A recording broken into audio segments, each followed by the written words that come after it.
Well, Promises to Kids is helping thousands of foster kids here in San Diego County overcome the difficulties of their past and grow into healthy and successful adults. And now they are looking for volunteers to help change these lives for the better. Here to talk more about this is Promises to Kids CEO Tanya Tarosian and also mentor Joni Marcus. Good to see the two of you. Thanks for coming on the program. Thank you for having us. Tanya, why don't you start by telling us what Promises to Kids is all about and how you got involved? Yeah, so we're almost 40 years old as an organization, and we support children locally, so we are a locally based nonprofit, and our goal really is to fill the gaps that are left behind for foster care. So for us, we see that really as providing adult guidance, love, support, connecting individuals who are in foster care with their brothers and sisters, and making sure that we can help them get on a path to change their own lives for the future.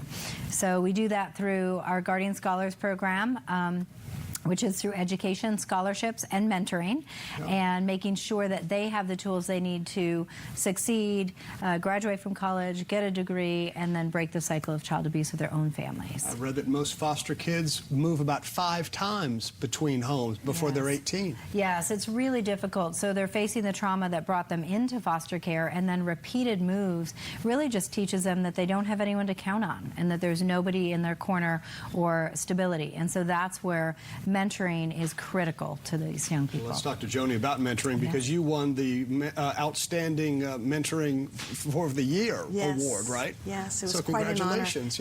So much. Why did you decide to get into mentoring? Well, I've been volunteering my whole life for various causes, starting with being a big sister way back in college, and in fact I'm still in touch with my little sister. And I found out about it through a friend of mine when I first moved to San Diego a couple of years ago, and went to a meeting, and I met someone who was a guest speaker who was a foster youth, and he was so inspirational. I was like, oh my gosh, how can I not do this? And it's so simple.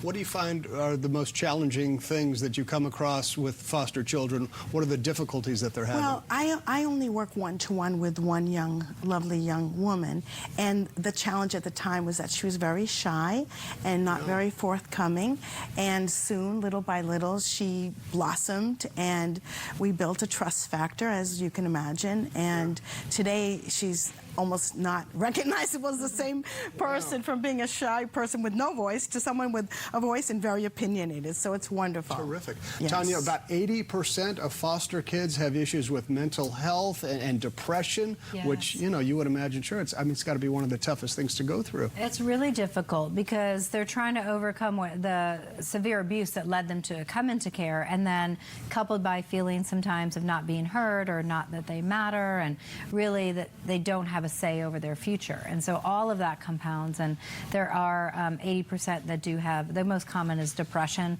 post-traumatic stress disorder, and it's really difficult for them to let down their guard and trust somebody. And so we know that's the way that you can make a lifelong impact. Is there a way to just kind of summarize how the whole foster system works? From are these children put up for adoption and then they kind of get moved through the system? Yeah, so the county of San Diego here would determine whether or not a child needs protection. So they would come into foster care. And then once they're in foster care, they live at a foster family, and then based on that, they either would have a plan to try to support the birth family to reunify, and if that's not possible, they would stay in foster care until either an adoptive family was available or they would age out. And the majority of students that we serve who are in high school, by that time, there's not a relative available. The likelihood they're going to be adopted is small as a teen, and so we're seeing people who have grown up in foster care, and so they have a lot of issues and concerns. So we're trying to get to them before they end up as an adult with nobody. Joni, I would imagine as a mentor, you're probably gaining some benefit too, I mean, right? And the other mentors, tell me what it's like to be a mentor and, and how it makes you feel. It's wonderful. I mean, it's a simple concept. Cause and effect comes into play here. Unfortunately, I didn't have great luck with my own children, and so this is a great way where these kids absolutely want and need the help and support, and what you put in clearly here is what you get out, and it's so rewarding. It really is. And these are kids by no fault of their own have ended up in foster care and for poor choices that their birth families have made. And talk about true victims. These kids aren't in foster care because they chose to be. So you're looking for more volunteers, Yes. more mentors. What can people do if they're watching Yes. and they want to maybe check it out? They should visit our website, which is Promises2Kids.org, and there's a link there to volunteer, or they can call our office and say that they want to volunteer. It's critical because we want to match every single youth in our Guardian Scholars Program with a mentor, because we know that that's what works. We have a 90% success rate last year with our students compared to almost an 8% national. Over the course of 16 years, we're at an 85% success rate. So we know it's the mentor that makes a difference. Sure. So we need 20. We need them by August, and it would be wonderful to have somebody. What is the commitment of the volunteer?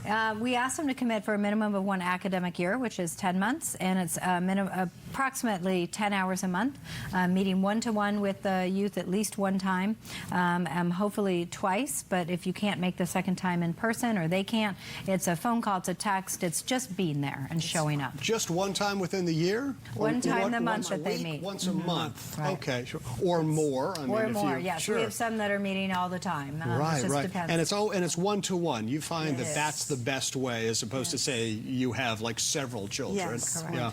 and it's all fun. We I do bet it fun is. things every time. Oh, for sure. Different Right. Yeah, this is- neighborhoods, fun things, expose them to things they've never Right. done before, and it's so exciting to see them get turned on by Well, new thanks so much. experiences. Joni, appreciate Thank it. you. Tanya, thanks for Yeah. coming in. Thanks for having us. Okay, Yes, good luck. thank I hope you. you get the amount of volunteers that you're looking for. Yes, I You do. appreciate it. Yes. Fantastic.